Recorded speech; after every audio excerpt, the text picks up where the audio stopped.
Hey, I'm Andy Walker. I'm Sean Carruthers. And this is Lab Rats, your favorite technology show about demystifying computers and networks and printers and wireless stuff and other wireless stuff and stuff like that.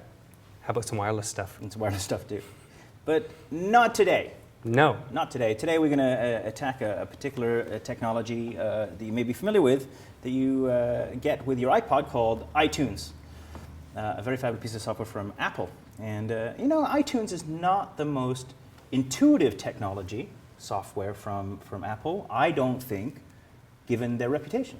There are some things about it that could stand a little bit of tweaking, but you know what? We're going to show you how to deal with some of those things. Today we're going to get iTunes to bend to your will. Make it do what it's supposed to do, what you want it to do. So it's a super fabulous tips and tricks around iTunes. Yes. So let's take a break, and when we come back, we're going to mold iTunes so that it does what you want it to do. And that's after this. So as I mentioned earlier, we're going to be covering the second most useful media management tool in the world. Second? The first one being Windows Media Player. It's fantastic. Version 9. How's that Zune working out for you? Not so good. Anyway, no, so iTunes, we're going to bend iTunes to our will today. Bring it to its full potential. Right, exactly. Let's step into its greatness.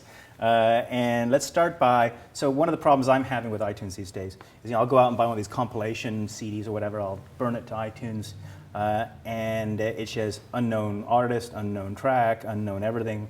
And so, I go to play, say, Led Zeppelin, and Cyndi Lauper plays. There's a way to solve this problem. There is. You're not going to like it. What's that? I know, I don't go there. I know, I should start listening to music like you. Yes. No. Good stuff. All right, so how do we do that? There's with the tags, there's a tag thingy in iTunes, right? There's a tag thing. So if you have a CD and you pop it into your drive, we've got one pre-populated in here, already put into the drive. It's by an artist called White Lies. So what it does typically is you put the CD into the drive, iTunes says, okay, what tracks are these? It'll look at the track length and how many of them there are. Go to CD database or CDDB. CDDB? CDDB. BGCDB? Not CBGBs. BGPC, okay. No, not any of that stuff. But it'll What look is for that? that. It's like an internet? It's an internet database that keeps all of these things for a number of different reasons that they are able to make money at. But you get to use it for free to pull down track information like this. So if, for whatever reason, it's coming up blank, it's just saying, could not find the information. First thing you should check, make sure you have an internet connection, because it needs the internet connection to go find that. Right. And if you just happen to be disconnected from your Wi-Fi access point, reconnect, go back up to Advanced, either on Windows or Mac, and get CD track names. It'll requery, look for it again, and bring it down. From the CDDB? From CDDB. CDDB, okay. Yes. So then hopefully you now have this in there. If not, then you can actually add this in. Whether it's in the library already as untitled or the wrong track name, or whether it's sitting here as a CD on your desk waiting to be imported, you can actually click on any of the tracks, artists, genres, any of the bits of information that reside in ID3 tags, which are the bits of information that store all of this the metadata on the file. It's the attached, metadata. Yeah. Okay. You can just click on, we've got this one listing here, we're going to click on the name of the track itself, Life, and it highlights, and I don't like that, I want to change it to Death, which is the name of the actual track. A bit more depressing, but that's just the way it is. He has this library at home that has sounds of cows being slaughtered in houses, and it's called Rock and Roll. It's evil. Used to be a manager of a record store in Winnipeg, Manitoba, in Canada. In Brandon, but Brandon, close enough. Close enough. Yeah. Well, not to the people in Brandon. Right. Anyways, so you've highlighted that, you've changed it. Now you can move on to the next thing. The artist, White Lies, you can highlight that as well. Now you can go through each of these things one by one by one. Well, that's going to take a long time if you have thousands of Cyndi Lauper's greatest hits. Yes, if you've got an album with like 30 tracks on it, yeah, this is really painful. So there's an easier way to deal with this. Now, you can either highlight this one track like we have here. So we've got this already. So hit Command-I on the Mac, Control-I on Windows, and you'll see it brings up this info window. And you can actually start changing this thing right here you can change any of the ID3 tags, and when you're done with this track, you just hit Next and change it all, bang, bang, bang, tab, change all the things you need to change. going to take a while, though. It's Isn't still going to take a while, so there's an easier way to deal with some of this. If it's a compilation with a bunch of different artists, that's the only way you're going to have to do it if you have to do it manually. Yeah. If it's one artist and Yeah. it just couldn't get the track Like information. Duran Duran? Like Duran Duran, it's all Duran Duran. Now you can change this in a really quick way. Hit Command A to select them all, Yeah. Control A on the Windows Control A, machine, yeah. and hit Command I or Control I again, and it'll say, are you sure you want to edit information for multiple items? Uh-huh. This is to make sure that you don't change a bunch of stuff you didn't mean to change. Yeah, if you select your whole library and change all the Cyndi Lauper, you're Right. poached. That is a bad It's a thing. bad thing. So we're going to click yes because we meant to do this. Yep. Now we can change the artist. So just say, for example, this was Cyndi Lauper. We could change this to Cyndi Lauper. Boring in the middle of the night, my fault. Sorry. The album itself was True Blue, or True Colors, actually. True colors. Blue was Madonna. That's why I love you. The genre is pop.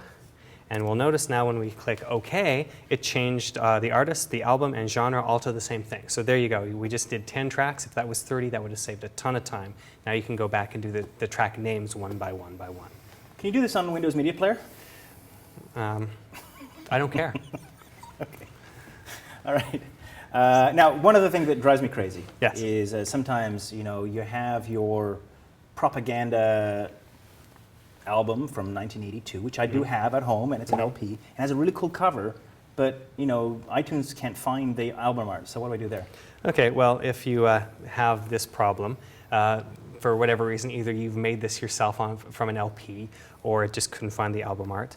So you can, again, go highlight these things all, and go to Advanced, first of all, and check Get Album Artwork. Just see if it can find it, first of all. Okay. If not, for whatever reason, say it's something that you made yourself, then you can actually do it. So get a picture of the album itself. You can generally find the album scanned somewhere on the internet, even if you can't find it here. Because you could scan it yourself, right? If you could, Right. if you could figure that out. So let's pretend this is propaganda. So just one of my tricks that I use for this is I go looking for this. So propaganda, and I think the album was A Secret Wish. It's a great song. So we find this, and now we've got this here, right? We've got a few different little images of that.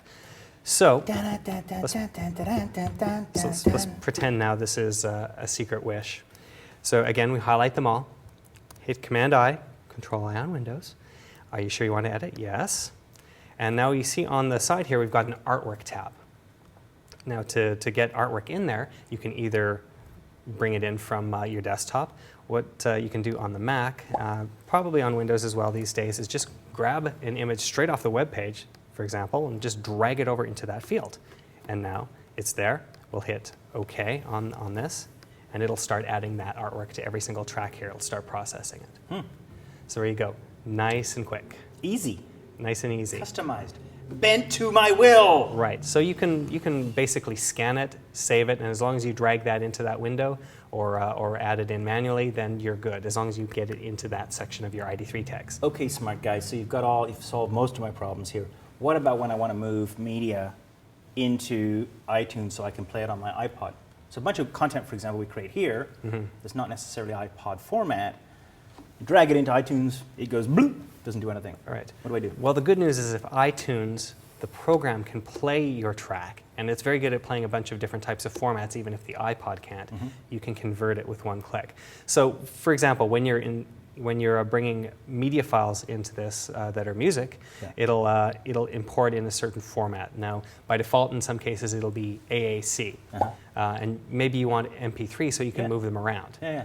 Or maybe it'll bring it in as a .mov QuickTime file, and you want to be able to run it in an iPod format. So let's take In these. the case of video. Right. Yeah. So we've got these tracks up here right now, again, the ones we were just working with. Now you highlight them, right-click, and you say Create MP3 versions. I've created these as AAC files. But if you can't play AAC, then you'll want MP3 versions. So I'll just go down to this after right-clicking, Create MP3 versions, and then it'll start chugging away and creating. That's only though if it's not using the DRM protection. Right, it won't convert files that are protected. Okay. So you'll have to crack them first, which is not legal, It's obviously. naughty, don't do it. But you can, anything that's not protected, you can convert this way. Yeah. Now, in terms of movies, we are going to go over here. Now, we've got a tutorial that Doc did over at Butterscotch Tutorials. Yeah. Set default programs in Windows. Now, this won't play on my iPod because it's not in the right format at the moment. You can play it on iTunes. You can play it on your computer. but it won't play there. So again, just right-click it, and you'll notice we've got two things here. We've got Create iPod or iPhone version, and we've also got Create Apple TV version. So if you want to move these over to your Apple TV, you can do the same thing, and just click that, and it'll start converting it. Cool. All right. We have a link, right, that we can include for that tutorial that Doc did. Yeah, it's episode 170 in the tutorials, but we'll include that as a link as well. Very good. Okay. Well, that was exciting. So now iPod is doing everything, almost everything that Windows Media Player does. I've got one more power tip before we go. Now, the iPod Shuffle, the newest one. It doesn't work with Windows Media Player. It doesn't work with Windows Media Player at all. I don't care about that. But one of the features it has now is something called VoiceOver. And you press the button on the headphones, and it'll start reading the name of the track, and it'll start reading the name of the artist.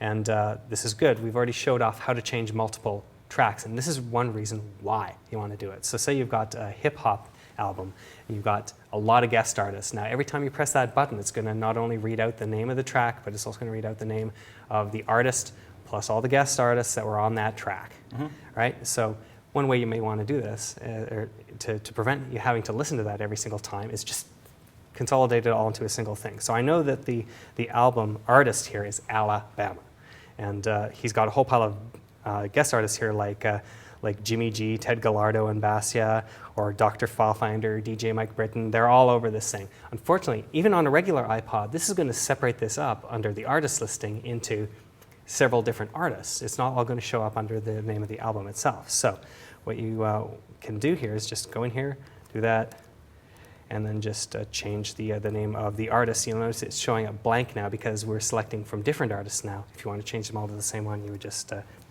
start typing the name and then enter. Now it's all under the same artist name. And it's much shorter and easier to listen to. Yay! Well, for those of you who have a new iPod Shuffle, that'll be fantastic news. For the rest of you, who cares? Yeah, and I've done a tutorial series on the iPod Shuffle as well, so you can go check it out on butterscotch.com. We'll put a link in here. And we also show how to change the language so that it actually reads the name of the track properly if you're using something in a foreign language like French or Spanish. We changed it to all the DJ Andy Fresh Walker. No. Okay. All right. Well, let's take a break, and when we come back, more fun stuff from Lab Brass, including Picture Time, coming up next after this. Now, if you want to learn more about Windows Media Player, iTunes, we have a ton of content on butterscotch.com, including a 10-part series that teaches you the A to Z of iTunes, how to use it, how to make it work for you, blah, blah, blah. And a couple other things. Doc Callahan has a tutorial on some thingy, TuneUp. TuneUp. What does that do? It has some management utility, so it'll help clean up your iTunes, just fix things, get album artwork, that sort of thing. And we have a little surprise for you right now, too. Miss Download recently did a thing on something called Skinny what? Skinny Tunes. Skinny Tunes, which is apparently a fun utility. It's launching later, tomorrow. If you want to see it now, then just stay there because we're going to just preview it for you. It's a sneak peek. Skinny Tunes by Miss Download. That's right now. Welcome on deck. I'm Matt Harris. Hi, I'm Jay Goldman. Welcome to the A-List. Hi, welcome to Miss Download. The program accesses your playlists from your iTunes and plays them on the Skinny Tunes player. Now, there are two different players. The mini player, which looks like this, I have in the middle of my screen. It's kind of cool. This one, you can move around, place it wherever you want to, and it's really neat. It will also display album covers. The second player, my favorite really, is the Skinny player, and I'm going to find that here. So right-click, go down to the bottom, switch to Skinny player, and that actually appears at the top of your screen. Well, I can't wait to see how that turns out. Now, if you want to see the rest of that, then tune in to butterscotch.com tomorrow, and we'll show you can actually download the whole thing. Now, if it's next week already, and then we already launched it last week. If it's next year, then we launched it last year. Easy to find on butterscotch.com. My brain blew up. I know. So how much content do we have around Windows Media Player on the Butterscotch site right now? Do we have a 10-part series? No. 20-part series? No. 30-part series? But I'm the general manager, so now we're going to have 50 pieces. It's going to be all about Windows Media Player now. I should have kept my mouth shut. Okay. Well, let's get on to Picture Time, because that's more fun. Yes. So we ask people to send in the pictures of themselves, their cats, their rats, their desktops, their siblings, their parents, whatever. Yep. So send them in, and we got a couple now. Okay. First up, we've got a website from Chris. Points unknown. And we did a how to do a website a few episodes back, and now everybody's sending in the websites they've created. Yeah, so definitely send in your own. This is myworldsite.webs.com. I'm not exactly sure what the website is about, but I'm It's sure new, that will become whatever it clear. is. It's new. It's very new. So thank you, Chris, for sending that along. Good. And up next, Yeah. we've asked for desktops, and this is from Matt from Idaho. Ooh, And this is his Pretty. Ubuntu desktop.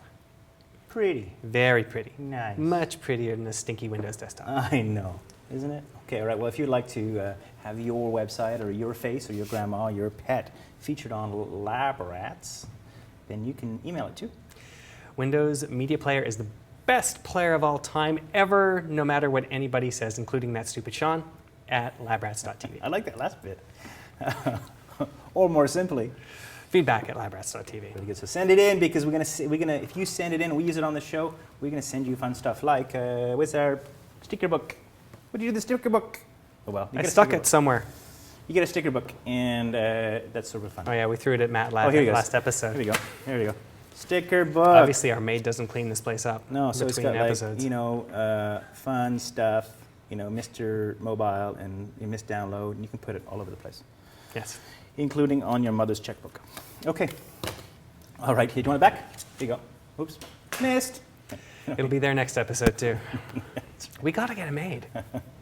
All right. So thank you for pushing play this week. We love when you come and see us. Go to see butterscotch.com. We have all our show notes for Lab Rats and all the links we mentioned here in today's episode. Check it out. My name's Andy Walker. I'm Sean Carruthers. See you next time. Are you ready?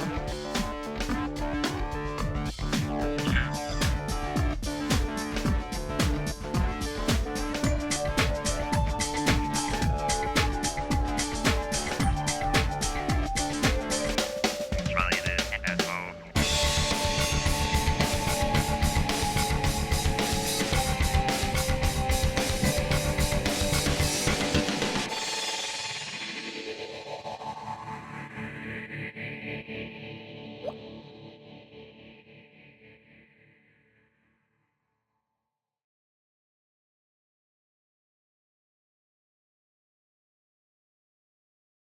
This episode brought to you by Gog.